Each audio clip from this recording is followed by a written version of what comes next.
I have condemned unequivocally the horrifying and unprecedented 7 October acts of terror by Hamas in Israel.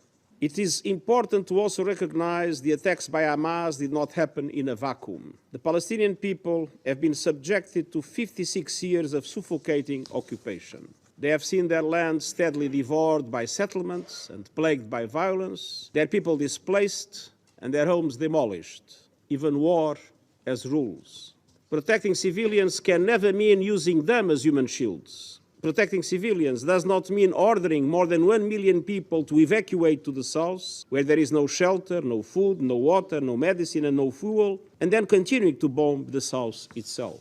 I am deeply concerned about the clear violations of international humanitarian law that we are witnessing in Gaza. I am shocked by the misrepresentations by some of my statement yesterday in the Security Council, as if I was justifying acts of terror by Hamas. This is false.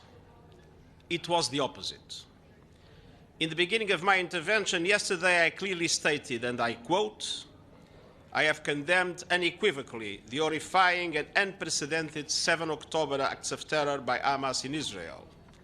Nothing can justify the deliberate killing, injuring, and kidnapping of civilians or the launching of rockets against civilian targets. End quote. I spoke of the grievances of the Palestinian people. And in doing so, I also clearly stated, and I quote, but the grievances of the Palestinian people cannot justify the appalling attacks by Hamas. End quote. I believe it was necessary to set the record straight, especially out of respect to the victims and to their families.